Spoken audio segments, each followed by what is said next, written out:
welcome to my channel, Life with Angel. This is Angel Jockers, and I am here today to talk to you about ways that I like to do self-care.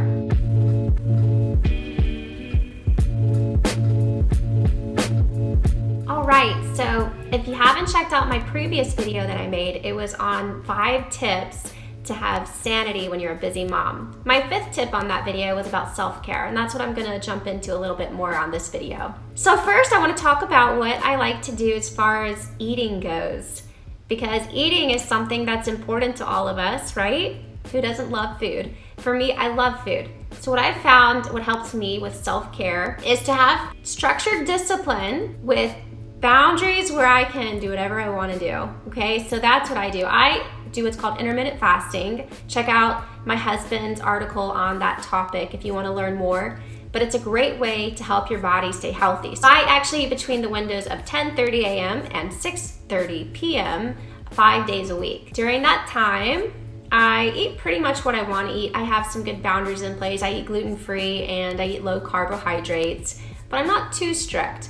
After that, I don't eat anymore for the day. I do allow myself to drink water or tea, herbal tea, but I don't snack during that time. And that creates some structure and some discipline for myself. That way I am able to stay healthy. So 1 day a week I fast, and that day is usually on a Wednesday because that's the day I tend to be most busy, and that way it's easier for me to not feel like this is so hard. So on that day I just drink lots of water. I allow myself herbal tea if I'd like it. I do allow myself black coffee as well. So that's 1 day a week.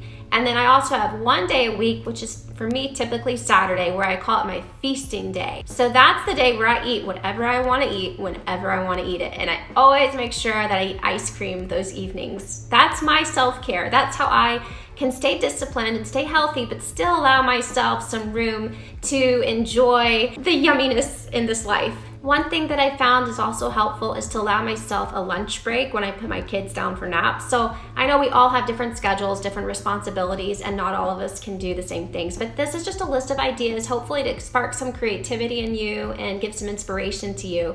For me, I have 3 children. They're all on the same nap schedule and they're all still napping, so I'm very fortunate. They nap around 1 o'clock every day. So I always eat my lunch after they nap. And for me, that's a sacred time where I don't want to talk to anybody.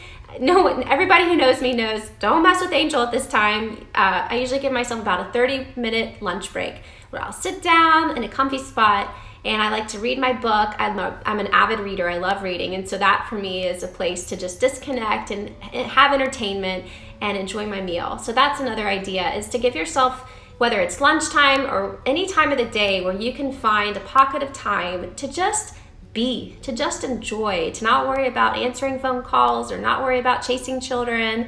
Try to treat yourself in this way, and it helps create a lot more sanity. Okay, a few ideas that pertain more to the spiritual health. For me, prayer is very powerful in my self-help and my self-care. For me, sometimes if I have something, especially if it's causing an emotional response in me, it's really helpful when I take it to God. And one thing with prayer that I have learned for myself over the years is it's great to be authentic and not to try to say the most church-filled words and not to try to be and say what you think God wants you to be and say, but instead tell God exactly what's on your heart as it's on your heart, and be authentic, because guess what? God already knows our hearts, and so we don't have to be fake. It took me so long to get that. I used to try to say the right prayers and even think the right thoughts, and then I realized, oh, okay, I can't fool God. He knows exactly what's going on inside of me. So sometimes just relieving that emotional pent-up or frustration or anxiety, depression, whatever it is that you may be carrying, releasing it to God in an authentic manner. Obviously, you're going to want to be alone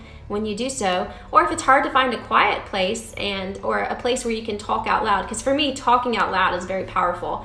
I also found that writing prayers out can be powerful for some people. Along with that whole spiritual self-care, for me, the act of singing and worship is very powerful, especially if there's something on my mind or something on my heart maybe that I'm worrying over. I tend to easily be carried away by fear and assuming the worst. And so for me to be able to sing praises to God that take away from the negativity that I'm pondering and put the emphasis back on the God who knows all of my needs, that's very powerful.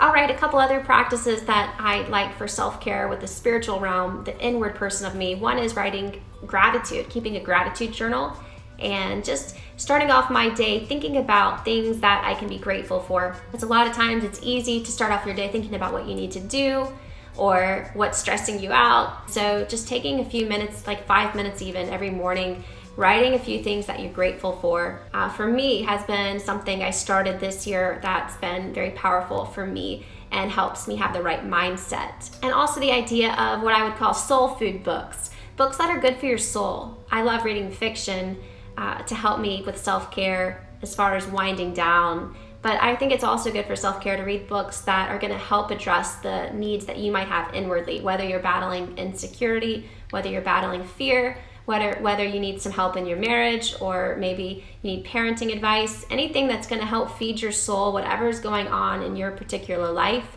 I think that's a really great way to have self-care, is to read. For me, relationships is a big component of self-care. So for me, I have a women's Bible study that I'm a part of once a week. It's just a chance to connect with other women that are in a similar season of life. And for me, that actually feeds my soul. So another aspect of the self-care when it comes to relationships is just having really great communication with your spouse if you're married, or with your best friend if you're not. Because as people, we are made to be in community. We're not made to do this life isolated. And so sometimes things can boil up inside of us if we don't have great communication. So if you have conflicts or issues in communicating with your spouse or your best friend, I would even suggest consider counseling if that would be helpful. So we all have different budgets and we all have different ways that we can have childcare, assuming you have kids, that is. For me, self-care includes hiring childcare help. Now, some of you may not have that option, and if so, that's totally okay. There's different ways that you can work around this. I know some kids go to preschool, so that might allow you a chance to have self-care. Some of you may have the opportunity for play dates, which is another great option where you can take your kids but still have some social time with other moms or dads who are home. Another idea might be there's mom groups out there, MOP groups, moms of preschoolers. That's free of charge. Libraries, I know we have a couple local libraries that have some weekly scheduled activities that are free of charge. So be creative with how you can either have childcare, and one option is instead of hiring a nanny, hire a mommy's helper, someone that would charge less, maybe a homeschooled teenager or a teenager who has the free time after school to come and help. That would be a more cost-effective way. Or maybe maybe you have family nearby. Just try to be creative and find ways that you can have the opportunity to go out and also get things done around the house. And also just making sure that you have date nights is another thing. Again, you have to be able to afford it, and I realize that. But there are some creative opportunities and ways to make it cost-effective. Going to a park, having lunch at home in your backyard if you don't want to go to a restaurant and pay the money there. Just try to be creative and try not to let money hold you back from having that great self-care that you need. And then finally, we can't forget to treat our physical bodies as part of our self-care. So for me, that looks like exercise. I work out at a place called Orange Theory twice a week, and that's my time to decompress and get all this stress out of me. I think working out is so great.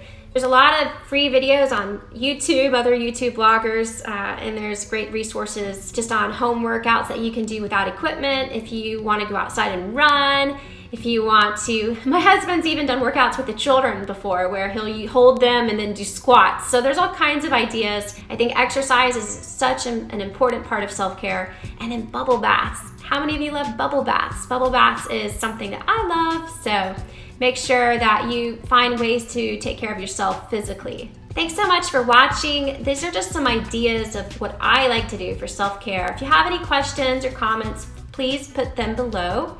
And I'd love to hear what you're doing for self-care and any suggestions you might make that you can share with others. I hope you have a blessed day.